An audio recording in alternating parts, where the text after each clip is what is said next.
سب سے پہلے اللہ کیا کہتا ہے مسلمان اپنے مسلم ہونا ثابت کرنے کے لیے کہ میرا اللہ سے ریلیشن ہے، اللہ نے کہا کہ 5 ٹائم نماز پڑھنی پڑے گی. اور یہ 5 ٹائم نماز کیوں رکھی ہے پتہ ہے آپ کو؟ کیونکہ وقت میں بہت بڑی تبدیلی ہوتی ہے. اللہ کہتے ہیں جب بھی اس کائنات میں بڑی تبدیلی ہوگی تو سب سے پہلے میرے سامنے سجدہ کرو گے، اس کے بعد اپنے کاموں میں لگو گے. تبھی تو قرآن کہتا ہے اقیم الصلاۃ لدلوک الشمس الی غسق اللیل، نمازوں کو قائم کرو دلوک شمس، سورج ڈھلکنے کے وقت، الی غسق اللیل، اور راتوں کے اندھیروں میں. تو غسق اللیل میں 2 نمازیں آ گئیں، مغرب اور عشاء. یہ دونوں رات کی نمازیں ہیں، لیکن ان دونوں کے اوقات میں بڑا فرق ہوتا ہے. مغرب میں فل اندھیرا نہیں ہوتا لیکن روشنی بھی نہیں ہوتی، بہت زیادہ وقت میں تغیر ہو جاتا ہے. اور غسق جو ہے لیل جب انتہائی درجے کی ہوتی ہے تو وہ عشاء کا وقت جب بالکل کیا ہو جاتا ہے اندھیرا. آگے اللہ کہتے ہیں وقرآن الفجر، اور پھر فجر کا وقت بالکل ڈیفرنٹ ٹائم ہوتا ہے. مغرب کا وقت باقی اوقات سے بالکل مختلف ہے. سورج ڈھل گیا، غروب ہو گیا، لیکن ابھی روشنی ہے، اندھیرا شروع نہیں ہوا. پھر کھپ اندھیرا ہو گیا. یہ کیا ہے؟ یہ ایک بڑا تغیر ہو رہا ہے زمین کے اندر. تغیر سمجھتے ہو؟ تبدیلی، چینجنگ، آسان لفظ استعمال کرنا چاہیے مجھے بھی. بڑی چینجنگ آ رہی ہے ٹائمنگ میں، اور اس سے انسان کے جذبات میں اور احساسات میں بڑا فرق پڑتا ہے. ظہر کا تو فجر کا وقت بالکل ڈیفرنٹ ہے، ابھی دن طلوع ہونے والا ہے. پھر سورج ہوتے ہوتے جب ڈھلکتا ہے نا، بالکل بلندی پہ پہنچ کے تیز تپتی ہوئی دھوپ ہوتی ہے جس کو اللہ دلوک شمس کہہ رہے ہیں. دلوک کہتے ہیں ڈھلکنا. تو سورج کا جو ڈھلکنا ہے نا، بلندی پہ جا کے لڑکنا نیچے، اس کو کیا کہتے ہیں؟ اس میں اللہ نے 2 نمازوں کا ذکر کر دیا، ظہر اور عصر. اس لیے کہ دلوک جو معتد بھی ہوتا ہے، گاڑی اردو پھر استعمال کر رہا ہوں، معتد بھی قابل ذکر دلوک، وہ ایک عصر میں ہوتا ہے، ایک ظہر میں ہوتا ہے. میں نے وہ کلپ ریکارڈ کروایا تھا نا عاقب سعید کو کہ 5 نمازیں اپنے ٹائم پر ہیں، اور یہ قرآن کی آیت سے ثابت ہے کہ نمازوں کے 5 ٹائم ہیں، 3 ٹائم کی نمازیں قرآن میں نہیں ہیں. تو اس پہ میں نے کہا تھا کہ دلوک شمس ہے نا، سورج کا ڈھلکنا، تو معتد بھی ڈھلکنا، قابل ذکر ڈھلکنا ایک ظہر کے وقت ہوتا ہے، ایک عصر کے وقت. کیونکہ عصر کے وقت 45 پہ آ جاتا ہے، اور ظہر کے وقت بلندی پہ جا کے ڈھلکتا ہے. تو اس کے نیچے کے لوگوں کے کمنٹس آئے ہوئے تھے کہ اگر قرآن کا یہ مطلب ہے ڈھلکنے کے وقت، تو پھر تو ہر وقت سورج ڈھلک رہا ہے. سمجھ میں آیا پاگل کسے کہتے ہیں؟ یہ ہے مجتہدین، یعنی ان کا دعویٰ یہ تھا کہ 3 وقت ہیں نماز کے قرآن میں، ظہر ہے اور عشاء ہے اور فجر ہے. وہ 3 وقت سے یہ ثابت کرنا چاہتے ہیں کہ ظہر عصر ملا کے پڑھ لو اور مغرب عشاء ملا کے پڑھ لو. اصل میں 3 ٹائم ہے، یہ غلط ہے. دلوک شمس کا لفظ ہے قرآن میں، اور دلوک سے مطلق دلوک مراد ہے، اور مطلق سے فرد کامل مراد ہوتا ہے. معتد بھی، دیکھو فرد کامل کو میں مثال سے سمجھاتا ہوں. پہلے میں یہ جنہوں نے اعتراض کیا نا اٹھ پٹانگ قسم کا، ان کے اعتراض کا جواب دوں. یہ کہتے ہیں ہر وقت، واقعی ہر وقت تو دلوک ہو رہا ہے، لیکن اس کا تو کوئی بھی قائل نہیں ہے. ایسے تو 1 کروڑ نمازیں ہو جائیں گی. ابے سورج بلندی پہ جا کے جب تک پورا غروب نہیں ہوتا تو ہر سیکنڈ ڈھلک ہی رہا ہے نا، تو کیا ہر سیکنڈ میں نماز پڑھیں گے؟ تو ظاہر ہے قرآن وہ بات کرے گا جو انسانوں کے فہم کے مطابق ہوں گی. تو اس سے صاف پتہ چلتا ہے وہ ڈھلکنا مراد ہے جو قابل ذکر ڈھلکنا ہو. تو قابل ذکر ڈھلکنا جس کو اصطلاح میں کہتے ہیں معتد بھی ڈھلکان، وہ جب ہے جب بلندی پہ جا کے پہلی دفعہ ڈھلکنا شروع ہو اور پھر 45 کے زاویے پہ آ جائے. اس سے زیادہ ڈھلکان والی نماز حدیث سے ثابت بھی نہیں ہے. نہیں آئی میرا خیال ہے بات؟ تو مطلق سے فرد کامل مراد ہوتا ہے. اس کو میں مثال سے سمجھاتا ہوں. دیکھو میں آپ سے کہتا ہوں چائے لے کر آؤ، آپ برف ڈال کے ٹھنڈی چائے لے آئے. میں کہوں گا یہ کیا لے آیا؟ آپ کہیں آپ نے بولا تھا گرم چائے لاؤ. میں بولوں گا جب میں نے چائے کا لفظ مطلق بولا ہے، اس کے ساتھ کوئی گرم یا ٹھنڈے کی قید نہیں لگائی، تو اس سے فرد کامل ہی مراد ہوتا ہے. کامل فرد چائے کا کیا ہے؟ کامل درجے کی چائے کیا ہے؟ جو گرم ہوتی ہے، درمیانی درجے کا میٹھا ہوتا ہے اور مناسب سی پتی ہوتی ہے. میں نے آپ سے کہا چائے لے کر آؤ، آپ 6 چمچ زہر بنا کے نا پتیوں کے ڈال کے لے آئے. اور سب میں نے کہا یہ کیا لے کر آیا ہے؟ آپ کہہ رہے ہیں، آپ بول رہے ہیں چائے. میں کہا بھائی تو زہر بنا دی. تو آپ بولو آپ نے یہ تھوڑی کہا تھا نارمل چائے، آپ نے تو چائے بولا تھا. تو چائے میں تو کوئی بھی چائے. سمجھ میں آ رہی ہے بات کہ نہیں آ رہی؟ یہ چیزیں اصول فقہ میں پڑھی جاتی ہیں جو آج کل کے اسکالرز نے نہیں پڑھی. تبھی قرآن و حدیث کا مطلب بھی ان کو سمجھ میں نہیں آتا. تو المطلق اذا اطلق یراد به الفرد الکامل، یہ اصول فقہ کا مسئلہ ہے اور لغت کا بھی مسئلہ ہے. قاعدہ ہے، ضابطہ ہے کہ جب بھی کوئی لفظ علی الاطلاق بغیر کسی قید کے بولا جائے گا تو فرد کامل مراد ہوتا. اکمل نہیں، اکمل کا مطلب بہت اوپر کی زعفران والی چائے، نہ فرد کامل جو ناقص نہ ہو. زعفران والی چائے لے آؤ گے پھر بھی برا لگے گا. آپ بولو گے بھائی مفتی صاحب آپ نے چائے بولا تھا اور کہا تھا کہ فرد کامل مراد ہوتا ہے، تو میں اس میں زعفران ڈال کے لے آیا. اب میں پتہ نہیں زعفران پیوں نہیں پیوں یار، تو کیا کر کے لے آیا؟ میں تو کامل نہیں، میں تو اکمل، تو میں بولوں گا قاعدہ یہ ہے کہ مطلق جب بولا جاتا ہے تو نارمل، جو کامل ناقص نہ ہو، اکمل مراد نہیں ہوتا اس سے، سمجھتے ہو؟ تو یہ قاعدے قرآن و سنت پہ بھی جاری ہوتے ہیں، کیونکہ اللہ میاں نے بھی تو کلام کیا ہے نا، نبی نے بھی تو کلام کیا ہے، تو نبی کے کلام میں بھی وہی لغت کے قاعدے چلیں گے جو عام قاعدے ہیں. سمجھتے ہو گے نہیں سمجھتے؟ تو اب دیکھو قرآن کہہ رہا ہے اقیم الصلاۃ لدلوک الشمس، سورج کے ڈھلکنے کے وقت، تو ڈھلکنے سے فرد کامل جو کامل درجے کا ڈھلکنا ہے، تو کامل درجے کا ڈھلکنا ایک جب بالکل بلندی پہ جا کے ڈھلکنا شروع ہوتا ہے، اس کو کہتے ہیں ڈھلکنا، پہلی دفعہ جب ڈھلکنا. اور دوسرا جب 45 کے زاویے پر جو عصر کے قریب کا ٹائم ہے، جس میں سورج میں تغیر پیدا ہونا شروع ہو جاتا ہے، تو یہ ڈھلکنا ہے. تو اب جب بھی زمین میں کوئی نیا ٹائم داخل ہوتا ہے نا، تو اللہ کہتے ہیں کیا کرنا ہے؟ سب سے پہلے اللہ کا شکر. تبھی علماء نے اصول فقہ کی کتابوں میں لکھا ہے کہ نمازوں کے جو اوقات ہیں نا، یہی نماز کا سبب ہے. سمجھتے ہو؟ اللہ میاں نے نمازوں کے اوقات کو نماز کا سبب بنا دیا. اب اس بات کو بھی سمجھو، اصل میں نماز کا سبب ہے اللہ کے احسانات. نماز جو ہم پڑھتے ہیں اس کا اصل سبب کیا ہے؟ اللہ کے احسانات. اب اللہ کے احسانات تو 24 گھنٹے ہیں، تو کیا 24 گھنٹے پڑھتے رہیں؟ ظاہر ہے اس میں حرج ہے. تو اللہ میاں نے کیا کیا؟ اللہ میاں نے بولا دیکھو شریعت کا ایک اصول ہے، ابھی کیا تمہیں پورا اصول فقہ بیٹھا کے سمجھاؤں میں، لیکن کیا کریں سمجھائے بات سمجھ میں آتی نہیں. دیکھو شریعت کا اور کامن سینس کا بھی ایک اصول ہے کہ جب کسی، پہلے مشکل اردو میں سمجھاتا ہوں پھر ایکسپلین کروں گا. جب کسی حکم کا مدار کسی حقیقی سبب پہ رکھنا ممکن نہیں ہوتا نا، تو سبب ظاہر پر حکم کا مدار رکھا جاتا ہے. مشکل ہے مجھے پتا ہے، آسان کر کے سمجھا رہا ہوں. دیکھو ہم جو سفر میں 2 رکعتیں پڑھتے ہیں، اس کی اصل وجہ ہے مشقت. کیوں ہم 2 رکعتیں پڑھتے ہیں؟ بھائی ٹینشن ہے سفر میں. اللہ نے نماز کیا کر دی کہ بھائی سفر میں آدمی ایسے راحت میں نہیں ہوتا جیسے گھر میں ہوتا ہے نا. تو اللہ میاں نے کیا حکم دیا کہ بھائی کتنی پڑھنی ہے؟ 2 پڑھنی ہے. تو اصل جو وجہ ہے نا سفر میں 4 کی 2 جو اللہ نے کر دی ہیں، اس لیے کہ سفر میں آدمی اتنی خوشی اور راحت میں نہیں ہوتا بلکہ تھوڑی سی ٹینشن میں ہوتا ہے. لیکن اگر اللہ تعالیٰ یہ کہتے کہ ٹینشن ہی پر حکم کا مدار ہے، تو یہ ٹینشن کم ہونے کے بجائے بڑھ جاتی ہے. وجہ اس کی ہے کہ ہم سوچتے رہتے پتہ نہیں مجھے سفر میں ٹینشن ہو بھی رہی ہے کہ نہیں ہو رہی ہے. بعض دفعہ لوگ سفر میں گھر کی نسبت زیادہ خوش ہوتے ہیں. آپ جا رہے ہو جہاز میں یا ٹرین میں، بڑا مزہ آ رہا ہے، آدمی کو یار اللہ میاں نے تو کہا تھا ٹینشن کی، اب تو ٹینشن نہیں ہو رہی. تو وہمی تو ویسے ہی بڑھ جاتا وہمیوں کا پروگرام نا. وہ تو سارا جو 6 گھنٹے جس کا وضو نہیں ہوتا، وہ یہ کیسے سوچے گا کہ مجھے ٹینشن ہو رہی ہے کہ نہیں ہو رہی؟ پھر اگر ہو رہی ہے تو کتنے کلو ٹینشن ہو رہی ہے؟ بعض دفعہ ہو رہی ہے لیکن آدمی کہتا ہے یار اتنی تو مجھے گھر میں بھی ہوتی ہے، یا ہو سکتا ہے نہیں ہوتی ہے. تو اسلام ان بکھیڑوں سے نکال کے اللہ میاں نے کیا کیا؟ بھائی سفر سبب ہے ٹینشن کا، اور ٹینشن سبب ہے نماز کا. تو اصل سبب تو ٹینشن ہے، لیکن اگر ٹینشن پہ میں نے ڈال دیا نا مدار، تو یہ ٹینشن کم نہیں ہوگی، بڑھے گی. لہٰذا سفر پہ ڈال دیا میں نے، سفر ہوگا تو چھوڑ دو، ٹینشن ہے یا نہیں وہ 2 پڑھا کرو. نہیں ہے بات میرا خیال ہے.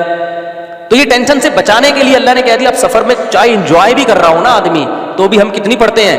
2 پڑھتے ہیں. اور مقام پہ جتنی مرضی ٹینشن میں ہوں پھر بھی پوری 4 پڑھتے ہیں. تو یہ اصول، اور یہ دنیا میں بھی یہ اصول چلتے ہیں. سمجھتے ہو کہ نہیں سمجھتے؟ تو یہاں بھی اللہ نے کیا کیا؟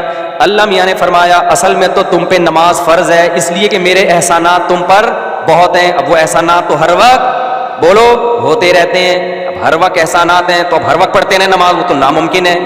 تو اللہ میاں نے کہا کہ بھائی دیکھو اللہ کے احسانات میں جو تجدد ہوتا ہے نا، جدت آتی ہے، وہ ٹائم کے لحاظ سے آتی ہے. ہماری پوری زندگی کا نظام کس سے چل رہا ہے؟ ٹائم سے چل رہا ہے. تو وقت جیسے ہی تبدیل ہوتا ہے نا، ایک نئی نعمت کا ظہور ہوتا ہے. تو تبدیلی وقت پہ حکم کا مدار رکھ دیا اللہ تعالیٰ نے. ٹائم جیسے جیسے چینج ہوگا تو سمجھ لو کہ اللہ کی نئی نعمت مل رہی ہے تمہیں. تو اس نئی نعمت پہ شکرانے کے لیے تم نے کیا کرنا ہے؟ نماز پڑھنی ہے.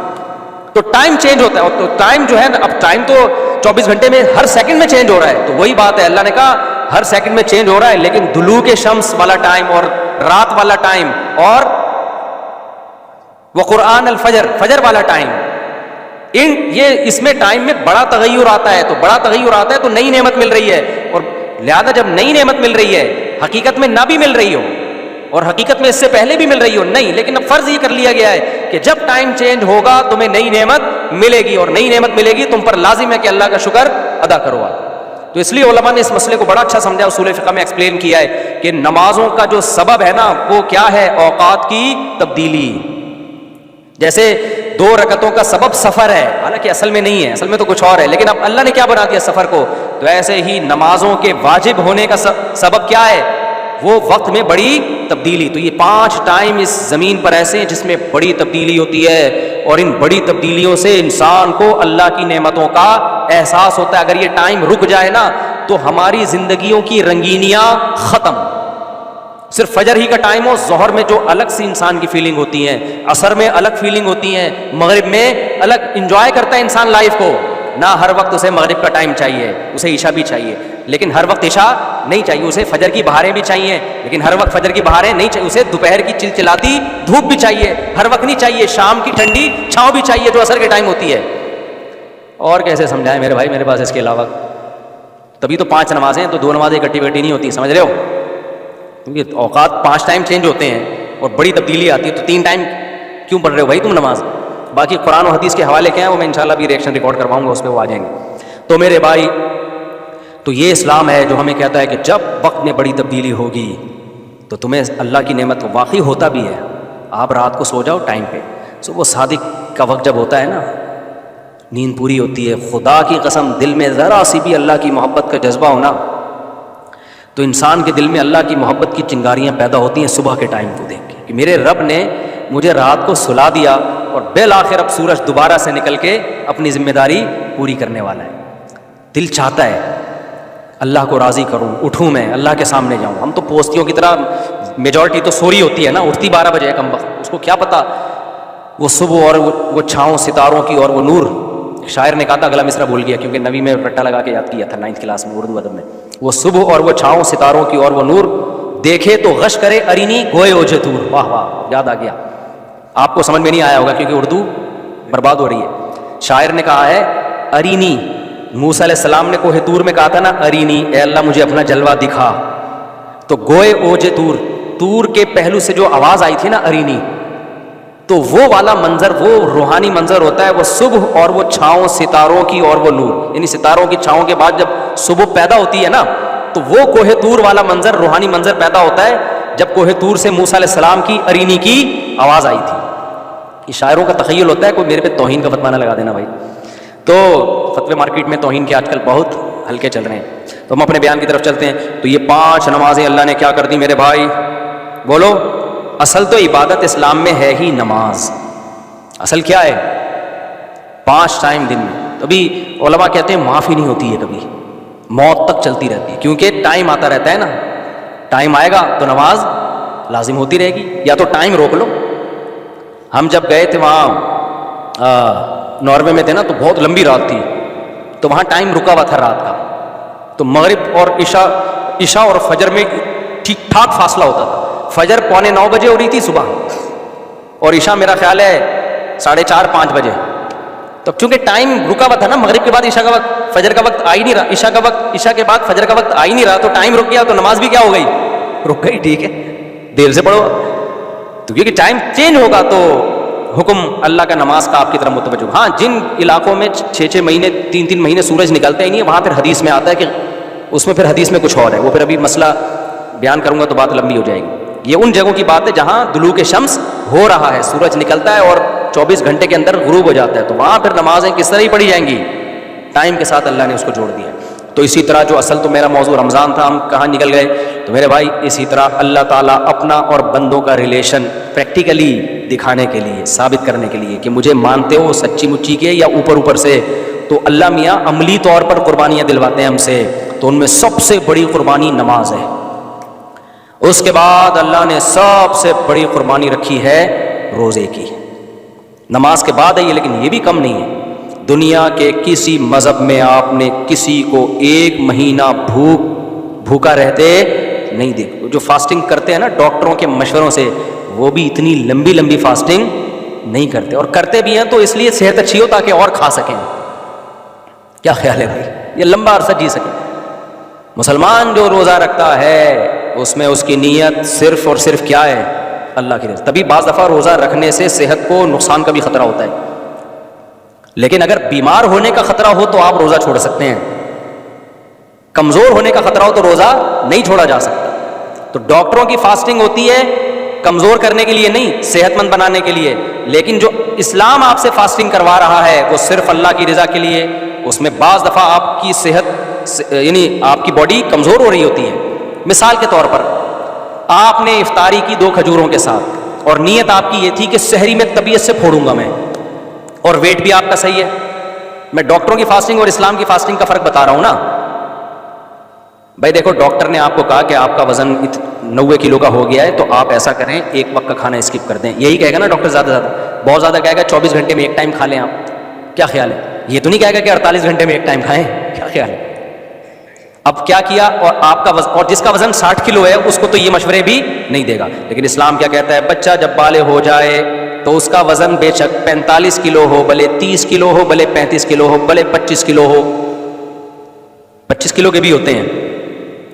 کراچی میں جو گٹکے والے ہیں آپ ان کو ترازو میں رکھ کے دیکھیں, حقیقت بتا رہا ہوں, جو گٹکا کھاتے ہیں نا, سگریٹ پی رہے ہیں کراچی کے لونڈے لپاڑے, ان کو ترازو کے ایک پلڑے میں رکھیں, ہو سکتا ہے وہ جھکے ہی نہیں پڑ رہا, دوسرے پلیٹ پہ وزن رکھنے کی ضرورت ہی نہ ہو. شف والی سرکار کو بلائیں, وہ دوسرے پلڑے پہ شف کرے گی, وہ شف نیچے چلی جائے گی اور یہ اوپر چلا جائے گا. تو ایسا باریک سا لڑکا بھی جب بالغ ہو گیا تو رمضان کے روزے اس کو رکھنے پڑیں گے. اب ایسا باریک آدمی جس کو ڈاکٹر کہہ ہی نہیں رہے کہ وزن کم کرو, اس کو تو فاسٹنگ کا کہہ ہی نہیں رہے. اب کیا ہوا, اس نے افطاری میں 1 کھجور پہ روزہ افطار کر لیا, یہ سوچ کے کہ سحری میں منڈ کے پھوڑوں گا, اور سحری میں اس بیچارے کی آنکھ نہیں کھلی. ڈاکٹر صحت کے پوائنٹ آف ویو سے کہیں گے کہ تم روزہ نہیں رکھو. مفتی صاحب کیا کہیں گے, تمہارے باپ کو بھی رکھنا پڑے گا جب تک موت کا خوف نہ ہو یا بیمار ہونے کا خوف.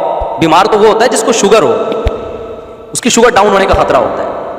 نارمل آدمی بھوک سے مرتا نہیں ہے, نہ بیمار ہوتا ہے. پتہ ہے آپ, تڑپے گا, کمزور ہو جائے گا, مرے گا نہیں. بھوک سے مرنا بہت مشکل کام ہے, بہت مشکل کام ہے. بہت ٹائم تک بھوکا رہے گا تب جا کے مرے گا. ہاں شوگر کا پیشنٹ تو ہے تو ایک الگ بات ہے, اس کا شوگر ڈاؤن ہو جاتی ہے ایک دم. تو مفتی کیا کہے گا, اسلام کیا کہے گا, نہ بھائی تو مسافر ہے تو چھوڑ سکتا ہے, تو بیمار ہے, یہ بیمار ہونے کا خطرہ ہے, غالب گمان ہو. صرف خطرہ بھی کافی نہیں ہے, غالب گمان ہو. ورنہ خطرہ تو ہر وقت ہر آدمی کو ہوتا ہے بیمار ہونے کا, ایسے موہوم خطروں کا اعتبار نہیں ہوتا. تو پتہ ہی چلا بھائی یہ روزہ کس کی خاطر رکھ رہا ہے, وہ الگ بات ہے. ضمن اس کی صحت بھی پھر اللہ اچھی کر دیتا ہے روزے کی بات. لیکن یہ قربانی مسلمان کس کے لیے دے رہا ہے میرے بھائی, اللہ کے لیے دے رہا ہے. اور اگر فاسٹنگ ڈاکٹروں کے ہم صحت کے لیے کر رہے ہوتے تو پھر یہ ٹائم تو ہے ہی نہیں نا. صبح ہمیں 3 بجے اٹھنے کی کیا ضرورت تھی؟ ڈاکٹر کہتے ہیں دوپہر 12 بجے کھاؤ, اگلے دن 12 بجے کھا لو, وہ زیادہ آسان ہے. اللہ میاں ایسے ٹائم پہ کھانا کھلواتے ہیں جب پوری دنیا میں ہمارے علاوہ کوئی بھی دنیا میں نہیں کھا رہا ہوتا. اس ٹائم پہ کوئی 3:30-4 بجے پوری دنیا میں جاپانیوں کو بھی نہیں ہم نے دیکھا, وہ بھی فجر کے ٹائم جا کے کچھ ناشتہ واشتہ کرنے کا سوچ رہے ہوتے ہیں. تو یہ رمضان ہے کیا, اللہ ہلا دیتا ہے ہمیں تھوڑا سا, کیونکہ ہم اللہ کو بھولنے لگتے ہیں. تو اللہ فجر کے وقت میں ہمیں ہلا دیتا ہے کہ تم جاؤ اللہ کے ہاں حاضری دو. پھر ہم اللہ کو بھول جاتے ہیں. اللہ ظہر میں دوبارہ مؤذن سے اذان کہلواتا ہے, بھائی میں سب سے پہلے ہوں. سب سے پہلے کون ہوں؟ میں ہوں. پھر ہمیں اللہ یاد آتا ہے. انسان کی طبیعت میں بھول ہے, پھر بھول جاتا ہے اللہ کو. اللہ بھی اثر میں کیا کرتے ہیں, چل بھائی دوبارہ آ جا. تو اسی طرح پھر اللہ میں اب یوز ٹو ہو جاتا ہے نمازی. جب یوز ٹو ہو گیا تو اللہ کہتے ہیں عبادت کا اسٹائل چینج کرو. اب کیا کرو, نماز سے تو عادی ہو گیا نا, صبح آ رہا ہے آٹومیٹیکلی, تو پھر تجھے خود بھی نہیں پتا میں کیوں جا رہا ہوں.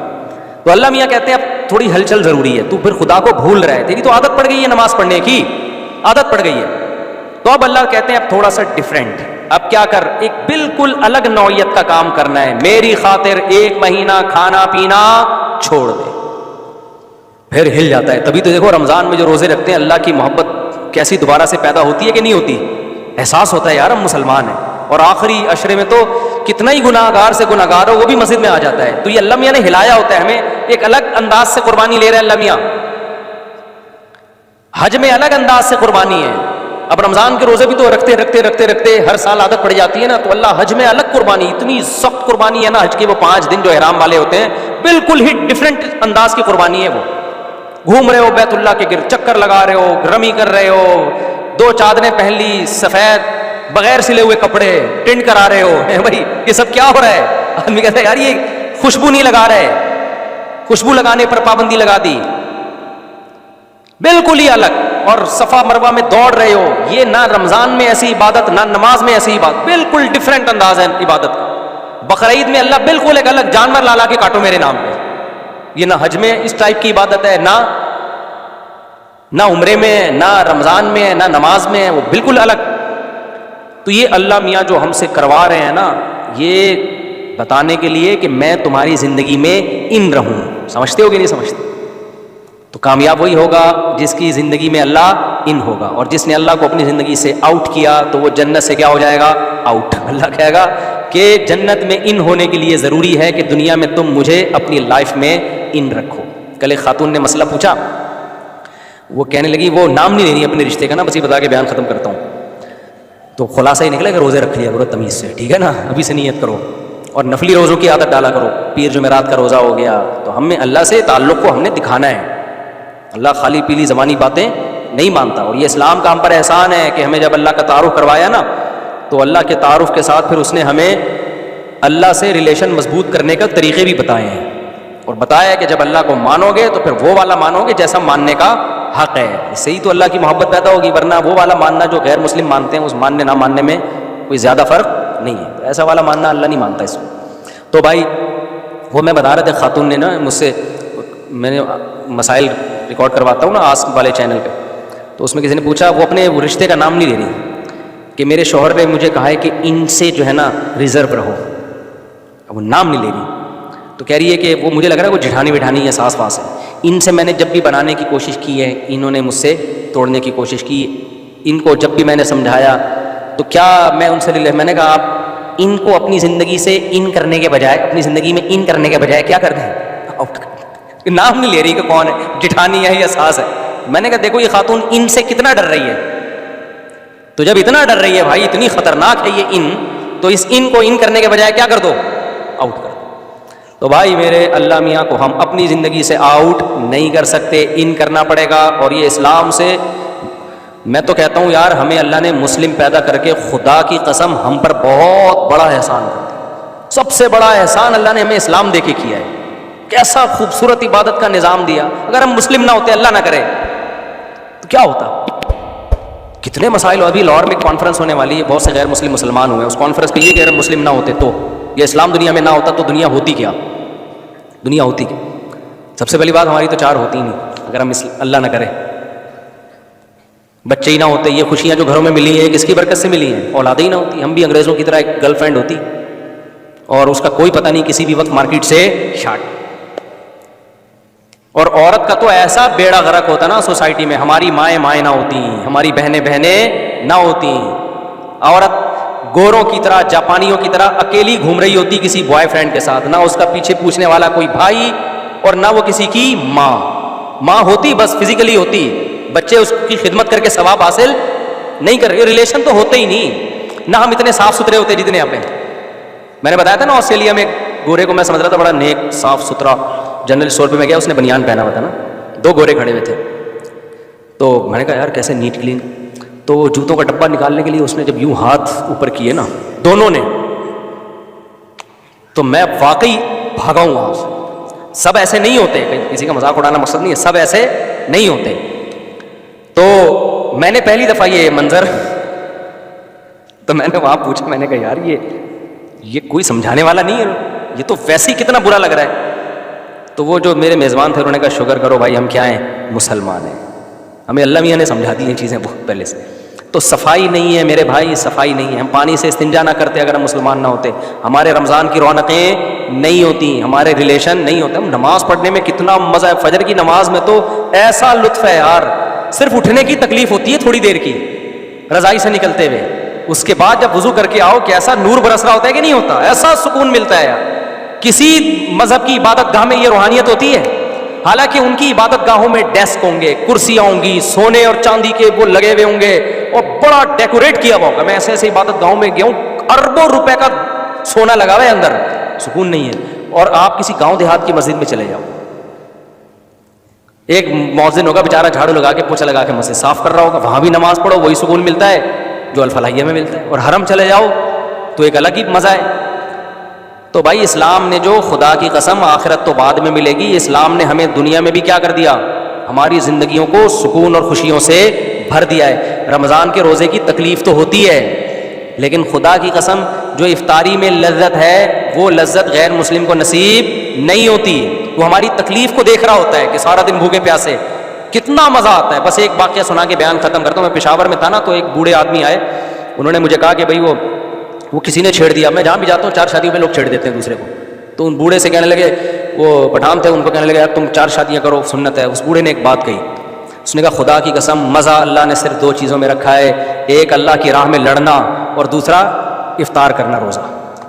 اتنا اس نے در سے یہ بات کہی ہے نا کہ اس کی لذت میں نے محسوس کی ہے. بعض دفعہ آدمی اتنے اندر سے ایک بات کہہ رہا ہوتا ہے کہ اس کے جذبات سامنے والے کے سینے میں ٹرانسفر ہو جاتے ہیں.